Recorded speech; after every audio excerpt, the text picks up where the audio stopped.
In the first part of this one, I showed you how I painted in the eyes, the nose, and the mouth. So in this second part, I'm going to show you the rest of the techniques that I used to complete this portrait. And because this video is a part 2, I'm well aware that it's not going to get that many views, but it's going to be for the smaller group of you that are interested in seeing this one through. So thank you so much for being here, and let's pick this one up from where we left off in the last video. As a reminder, I'm using the color sepia for the entirety of this painting, and what I'm doing here is glazing a light amount of it on the left side of that upper lip to help darken it and round it away from the light. On the left side of the screen, I have my completed painting up set to black and white, that way you can see the values and see what we're working towards.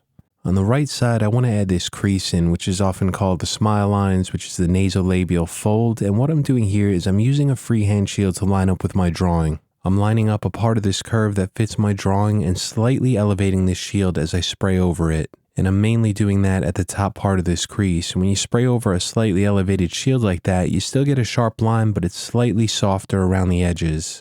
And like always, I just sprayed a very light amount of paint for now. I want to keep the values light until I'm confident everything is in the right place, then I'll go darker. I'll use my airbrush freehand to apply this next layer. That's going to soften the left and the right side of this, and it's also going to darken up the value. Then I can spray in that little crease to the left, just again doing it freehand because it has a softer edge. And then I'm going to continue glazing a light amount of this sepia along the right side of the face, above the lip, and to the left of that fold. I'll also add a light amount of this paint along the left side so we have some of the skin values in place. Before I move on to the next step, I noticed that there's a few very subtle highlights on the teeth, so I'm going to use a soft eraser here and just lightly pull them out. This is very subtle, just pulling out a bit of light. It's kind of hard to see on video, but another thing I'm noticing here is a few specular highlights along the gum line. So to pull those out a bit brighter, I'm using a more aggressive eraser and applying some more pressure, just drawing these in. Moving along to the right side of this portrait, I want to paint in the contour. So what I'm doing is I'm using that freehand shield again, lining it up with my drawing, and you'll see that I'm slightly elevating it like I talked about earlier. This way when I spray over it, I get a softer edge, and while I'm doing this, I'm just slightly pulling back on my trigger so that I don't spray too much paint. It's important to keep this edge light for now and go darker with it later on. And once I get that edge painted in, I'm going to switch over to the airbrush freehand like you'll see me doing here, lightly spray some paint over the top to even out the value and darken it a bit more. So now that I have the right contour of the face painted in, I'm going to start filling in the values within the skin tones. So you can see what I'm doing here. I'm applying a little bit more paint on the lower part of the cheek where it's a bit darker. And then as I move up to the highlight just to the right of the nose, I'm spraying less paint, just not pulling as far back on that airbrush trigger. And you may notice that I'm not masking off the background as I'm painting this in, so some overspray is going to get back there. That's just fine for me. I don't mind it on this one. Some of that paint extended a bit too far out to the right, so I'm going to use a soft eraser to clean up that edge. Just a light amount of pressure to pull out a bit of paint. Now, one thing I want to say here is throughout this video, you're going to see the lighting change. Sometimes it's a bit darker and sometimes it's a bit brighter like you're seeing now. That's because I'm using video lights to film this, and it's very important to get a clear image without any sort of graininess, but sometimes when the lights are too bright, it's really hard for me to see the values accurately. So I do apologize for changing the lighting throughout this one. The video lights are great for filming, but they kind of suck at times when you're working on a painting, so here and there I just have to dim them a bit. You'll see that I used a few pieces of cardboard to sharpen up the right side of this contour. I just lined it up with my drawing, sprayed a bit of paint over to the left. And what I'm doing here is using a soft eraser in small circular motions to pull out a little bit of light and some texture to the right of the mouth where the light is hitting this. It just got a bit too dark as I sprayed that paint over the top, so a little bit of erasing here helps lighten up this area and also adds a subtle amount of skin texture. For the darker shadow along the lower part of this chin, the top portion of it is a bit softer, so you're going to see that I'm spraying this in freehand for the first layer here nice and light. And I'm also adding a light amount of this value within the chin, adding a bit more just below the lip where we have a very subtle cast shadow in there. As I'm doing this, trying to spray in some of the wider areas of paint, I'm always trying to keep some distance from my airbrush to the panel, maybe about 4 inches, 5 inches or so. When I want a tighter spray pattern, I move my airbrush closer to the surface, and you'll see that as I'm painting in these skin tones, I'm adjusting that distance between the airbrush and the panel constantly. The lower part of the lips need to be a bit sharper, so I'm using a piece of paper as a freehand shield, just cut a curve in it using an X-Acto blade and spraying over it. And as I'm spraying, I'm really focusing on my trigger control, making sure that I'm constantly moving my airbrush so that paint doesn't build up in one area. It can start to look blotchy like that. And when I finish a stroke, I move my trigger fully forward to stop the paint. I sharpened up the lower part of the chin using another part of a freehand shield, sprayed some paint over. And then I want to map in some of these hair values to the right of the forehead and the eye, so I'm using the airbrush freehand, just spraying a light amount of paint in there. We can adjust the edges later on. From here, let's move along to the left side of the face, and the first thing I want to do is map in the placement of this cast shadow below the mandible. That's the jaw. I started with the freehand shield along the left side, just like what I showed before, lined it up with my drawing and sprayed some paint down. You can see in my completed painting on the left side of the screen that this jawline extends from the chin right up to the lower part of the ear. And I'm always following my graphite lines underneath. Those are guiding me. I move that shield around to fit those lines and then spray some paint down where the shadow is going to be. Once that edge is in place, I could start spraying in some of this darker value along the lower part of the jaw. And I want a very soft gradient in here, a little bit darker at the bottom, so I'm keeping some distance from my airbrush to the panel, about 4 inches or so, just lightly pulling back on the trigger. I'm spraying around 25 psi. That paint is reduced about 20-25% with distilled water. And as I'm spraying, I'm constantly moving my airbrush so that paint doesn't build up in one area. I don't want this to look blotchy. I need it to look smooth. Anytime I stop filling in an area of value or I stop moving my airbrush, I'm always pushing that trigger forward. This way it stops the paint flow, but I'm spraying air the entire time by constantly holding that trigger down. It's a monochromatic portrait, so all of the values are controlled by how much paint I'm applying to this panel. You'll see at the bottom where it's a bit darker, I sprayed more paint, a few more layers of it. And as I worked my way up into the cheek where there's a highlight, I'm spraying less paint. I left a good amount of it out for now. We're going to spray that in later. And I can't stress this enough, especially when painting in skin values. The most important thing for me is to always spray light values of paint first. And I know that I'm always talking about this. If I go too dark, I'm going to have a ton of work to do later on to fix it. So I'm going to avoid that by just spraying light values of paint at first to get everything in place. Then once I'm happy with the placement and the proportions of these values, I can spray more layers on to get darker and darker. So it's going to make this whole process a lot more forgiving. You'll see that I used that shield that's called the Bird by Art Tool along the left side of the neck and sprayed some paint over to the right. That way we get the left edge painted in. I'm also adding a few layers of paint into this neck where we're going to have some very dark shadows later on. You can see in my completed painting there's a cast shadow just below the chin. To the left of the neck, just below the ear, there's some hair in here that's out of focus and in a very dark shadow. It has a softer edge along the left and the right side, so I'm spraying it in freehand, and this is going to be a placeholder for this hair later on. As I start adding paint into this neck, the first thing I did was paint in that darker shadow along the left side. Now I'm spraying some just below the mandible, that's the jawbone along the left side where we have a really dark shadow in here. Light layers of the sepia at first. I'm not trying to get this to pure black right away. And one thing you're going to see me doing here is using that freehand shield to mask off the jaw just above it. This way I can focus paint into the neck where I need to build up these darker values. Now it's a bit darker on the left and the right side, and there's a very subtle highlight in the middle. I'll point out these subtle highlights in my completed painting on the left side of the screen, and what I'm doing is just spraying paint around them, more layers into those darker areas so we get a gradient, so it goes from dark over to mid-tone to highlight. As I add more paint into this neck, the jawline just above it is going to start to look much lighter than it did before. There's always an illusion going on in painting or drawing, so it's important to remember that the way that you see color or value is always going to be influenced by the surrounding color or value. So in this case, the jaw looked much darker before I covered up some of the white of the clayboard below it.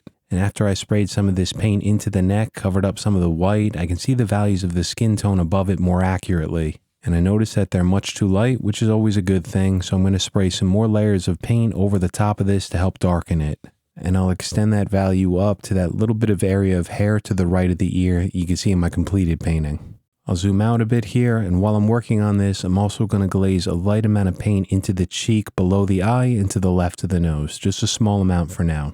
And at this point, I'm happy with the placement of the values within the neck and the jawline, so I'm going to use my airbrush freehand to continue spraying more paint, getting darker and darker, but I'm still not going for that final dark value in this. I'm going to wait until I get further into this painting to add those darkest values toward the end. From here, let's move up to the final individual feature of this portrait. That's the ear. Now, ears are always fun to paint or draw. I know that some people really struggle with ears in the beginning because there's a lot of abstract shapes in here, but they're actually pretty easy to paint once you get the hang of them. My biggest tip for painting ears is pay attention to what you see, meaning the placement of the values, the edges, and the lights and darks. For naturalism like this, you're only going to get into trouble if you start painting what you think an ear is supposed to look like. So don't do that. Just pay attention to what you're seeing. So in my case here, I'm trying to pay attention to where I see some of the darkest values first. I'm noticing them along the top part of the ear as it starts to blend into the hair above it. And I'm also noticing some darker values along the lower left-hand side, along the outer contour. So I'm starting with some of those values along that contour first. I started out freehand to get some of the softer edges in there, and I noticed it was a bit too soft. So I used a freehand shield to spray over the top to sharpen up the left side. I line up a small part of it, spray some paint, move it up, spray some more. That way I can get a continuous edge in here. The next thing that I'm noticing is this very dark cast shadow to the left of the tragus inside the ear. So I'm spraying it in freehand to get an even value of paint in for now. There's also this darker value along the upper left-hand side just below the helix. So again, spray it in freehand. This ear is slightly out of focus, so I'm not going to be using that many freehand shields in here, mainly freehand. So I'll darken up a few more of these values and glaze some paint into some areas of the ear that are a bit too light. There's a strand of hair through here, so I'm going to use my eraser to pull out the thin band of light, and then I'll use the airbrush freehand along the left side to paint in the darker value of it. Now that I have the placement of a few of those darker values in, I'm going to use the airbrush along the right side of the painting into the skin tones where we have some darker values and kind of like a clump of hair in here. It's just to the right of the ear. I'm not going to paint that hair in yet. I'm just going to map in the placement of that darker value and then go right back over to the ear to start spraying in some more layers, get everything darker. It's important that I pay attention to those very subtle transitions of value along the lobe of the ear at the bottom of it. So what I'm doing here is glazing a light amount of paint over the top of it just so I have something to erase into. And later on, I'm going to draw in a few of the highlights in here. That way we can get all those subtleties that you're seeing in the completed painting on the left. And before I get to that, I want to get some of the darker values in, especially along the cast shadow within the center of the ear. So I'm starting to spray some more layers here. And when I'm working toward an edge, if I want it sharper, I move the airbrush closer to the surface. When I'm looking for a wider spray pattern, maybe just to get a light amount of paint into an area, that's when I back the airbrush off the surface. Before I get to adding in those highlights on the ear, I think this is a good time to map in the placement of the darker value of the hair. So I'm using a shield at first to mask off the background along the left side. And I tried to spray a relatively even value of paint in there. This way it gives me something to erase into. So I could draw in a few of those highlights just to get the placement of them. And then I'm going to start adding more layers of this paint. Again, sepia the entire time to get it darker and darker. And when I build up multiple layers of this sepia to get to 100% coverage, the color is going to look pure black. It's like what we did within the mouth and within the nostrils and a few parts in the eyes.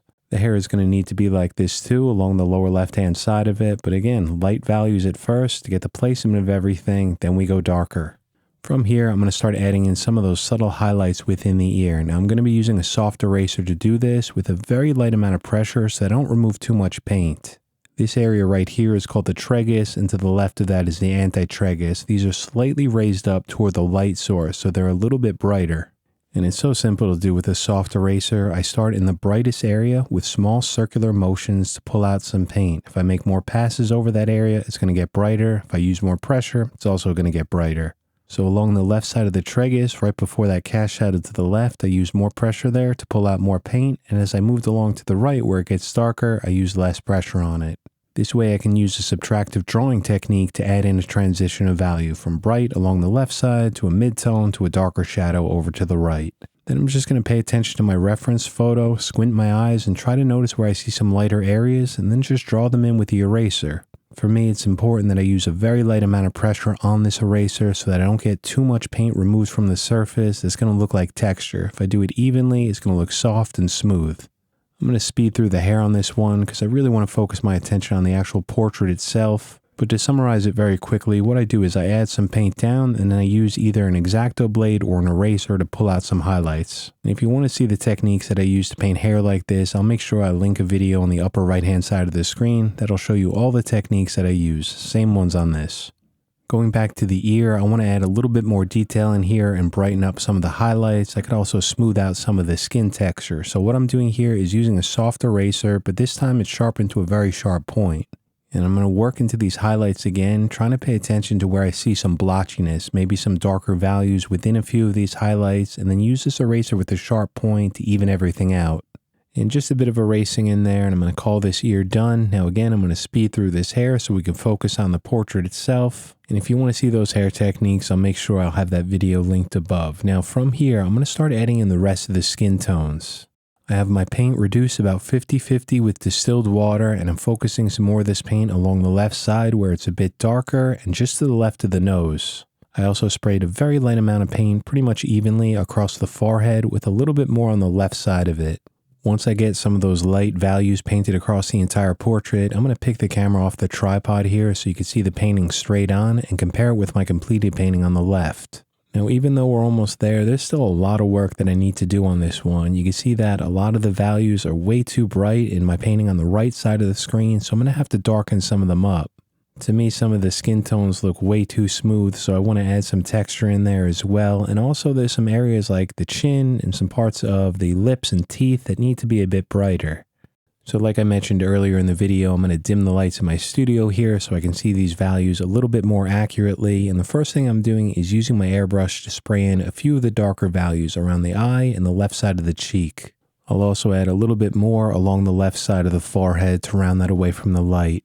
I want to add some highlights and textures across the skin because I'm noticing that a bunch of areas just look too flat to me, like the chin and a few parts of the cheek. I'm starting with the chin using the erasing techniques that I showed on the ear earlier in this video, and I want to pull out some light within the center left of it. Not only does this add a bit of skin texture, but it also adds some subtlety within the lighting. It looks like a part of this chin is raised up toward the light source, so it adds a bit of depth as well. And then I'm going to follow that technique for the cheek, starting at the top where it's a little bit brighter here and work my way down. And just like the chin, I'm doing two things here. I'm lightening up the area, making it look a little bit brighter, and I'm also adding some subtle texture here to make it look a bit more like skin texture. One of the reasons that I like to do this, not only to lighten up some areas that are a bit too dark, but it's also to just break up that overly soft look that I get from the airbrush. And then once I get some of those textures and areas lightened up with the eraser, then it's right back over to the airbrush to refine a few more things, just darken up a few of the values and round those away from the light. And while I'm adding in some of these darker values, I like to stand back from my painting for a little bit just to compare it with the reference photo and see what I need to adjust. And sometimes when you see it from a little bit farther back, it's easier to spot the values. And after that quick pass with the erasing and then some more layers of paint on top, this is what the painting looks like now. We're getting a lot closer. There's still a fair amount of work to do. And this final part is all about refining. I added in some of those hairs along the left side of the face. I just drew those in like I did with the eyebrows. I drew them in with a colored pencil and a few graphite pencils. And then I'll just work my way around with the eraser one more time to help brighten up a few areas that are still a bit too dark and smooth out some of the texture. And so that's pretty much it. That's all the techniques that I'd use for a painting like this. And a portrait like this one is a bit different from what I normally paint on this channel, but I did have a lot of fun with this one, especially at the end making the refinements. And finally, to finish up this video, I'm including a high-resolution photo of my completed painting in proper lighting, and also here is a black and white version to help you see the values if you need them. Thank you so much for being here, thank you for watching, and I hope you might have picked up a few techniques that you might use in your own work. And because this video is during the holiday season, I want to make sure to wish all of you guys a very Merry Christmas, Happy Holidays, and a Happy New Year to you and your families. And finally, before I go, I just want to say thank you so much for the very generous support of the channel members scrolling up on the screen right now. And I would like to welcome the newest members this week. That's Math and CMY Keith. Thank you guys so much and welcome. And a welcome back to Oliver and Yao Shipyards. Thank you guys so much. Be well, everyone. Take care of yourselves. Try to get some time in painting or drawing, and I'll see you back here next week.